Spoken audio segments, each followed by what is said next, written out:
The fourth South African Multidisciplinary Attention Deficit Hyperactivity Disorder Congress is currently gathering to present the latest research on optimal management insights. ADHD is the most common psychiatric disorder in children, affecting approximately 1 in 20 and follows about 65% of them into adulthood, affecting about 1 million adults in South Africa.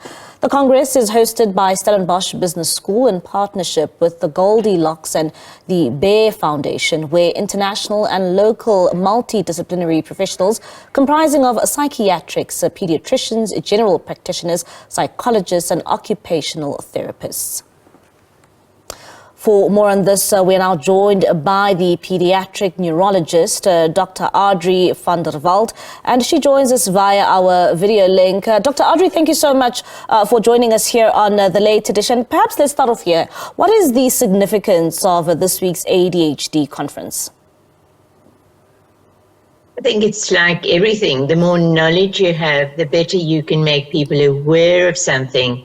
The more people you can reach, and the better your services can be. And that's what's so important, because this is such an important condition and has such a major impact on everybody's life that awareness is important. It's also giving us a platform for multi-professional collaboration and people from different areas that get together that all work with the same purpose in mind, and that is to help these patients to be, one, identified, and two, to get the support that they need for making sure that this stays one of their strengths and that they don't get hampered by the negative impact it can have on lives. Research shows that 1 in at least 20 children have ADHD. One would say that is quite alarming. It's a large number. It is one of the, well, it's not one, it's the biggest mental health issue that we have, especially in children. And as you've mentioned, up to 60% of adults still has functional disabilities and problems due to it. Wouldn't like to call it disabilities, but definitely challenges because of their symptomatology.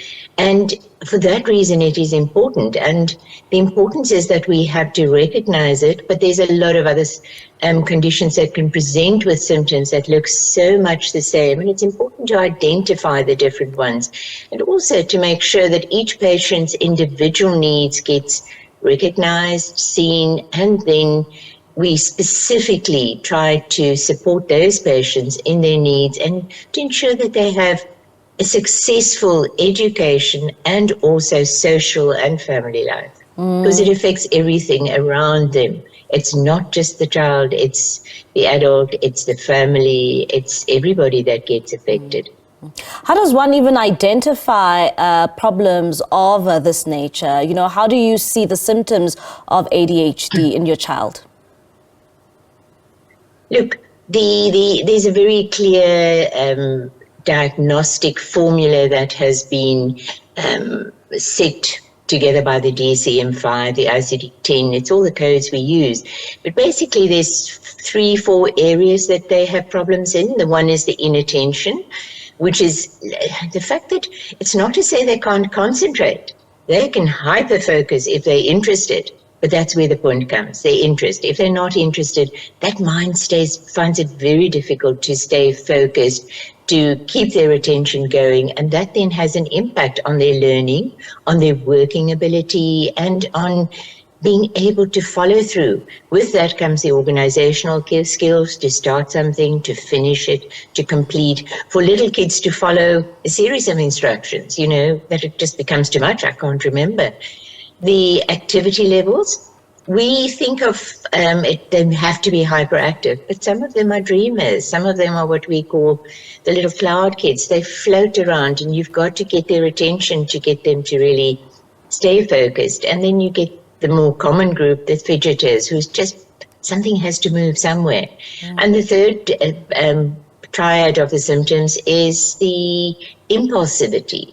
Inability to wait, inability, that immediate gratification that is needed with everything. And those triad of symptoms leads us to the diagnosis. So you start picking it up in the younger than 5 kid with their problems with emotional regulation, and the fact that they sometimes battle with the basics of the developmental functions because they're just not interested or they're just not going there. And then you get the school-going kids where the academics problem starts coming in, or with a lack of academic progress due to their inability to stay focused and to be with the work and to complete the tasks. And then later on in life, some, especially your brighter kids, can sometimes get away with it until they either reach high school, where it just becomes overwhelming, or varsity level, or as adults. Yeah. It can actually come out at different phases, but it's normally present from a young age. Do we know what actually causes ADHD, and how can parents actually deal with a child who has been diagnosed with ADHD? Well, ADHD it's one of the most highly genetic conditions. If there is a parent, there's a good if there's 2 parents, there's about an 80% chance that the kid will have ADHD. If there's 1 parent, it goes up to nearly 40 to 50% of chance that one of the kids at least, will have ADHD. So it really runs in families to some extent. There's certain insults to the neurological system, and there's a higher incidence in some preterm kids with neurological diseases. And then also that we know that there's a higher incidence sometimes in family, or not only family, but in life trauma. But then there's a group of conditions that will also give you symptoms that are suggestive of ADHD, because they either struggle with inattention or with hyperactivity or with some of the symptoms, but it's caused by other factors. They're overwhelmed because they're anxious, they have other emotional issues. So that's why it's so important to manage and try and really evaluate what they have and what they need. And once you know the needs, you can support the parents to see what they need to have. And Dr. Adri, how does ADHD also affect, the adults if they never actually receive any treatment for it? Your problem with this is that some can be very successful. As we say, 60% will still have functional ADHD in adult life, and others will not have problems, or the other 40% will not have enough that it really causes functional problems. But the biggest areas is in your education. They end up with sometimes 2 to 3 year less education than the average neurotypical person. They will have less income at times because of either educational status.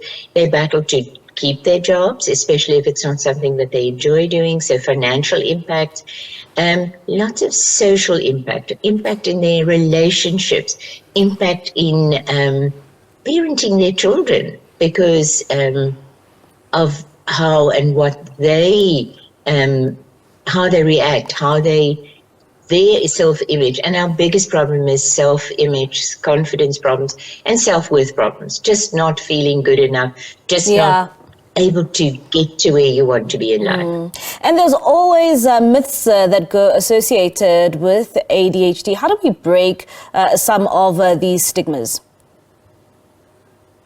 Knowledge, and understanding that it's not an abnormality, it's not an serious illness, but it's a condition that can have a major negative impact in your life unless you work with the strengths that it can give you, because the hyperfocus, the interest can really be a strength in later life.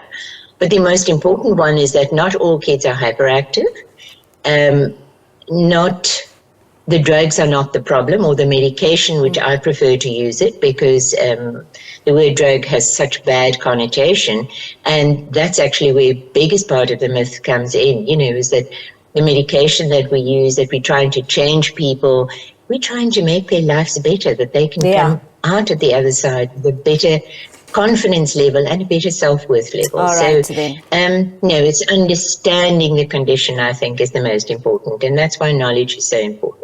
Dr. Adri, thank you so much for your time. That is Dr. Adri van der Walt, a pediatric neurologist, giving us an update there when it comes to that ADHD conference.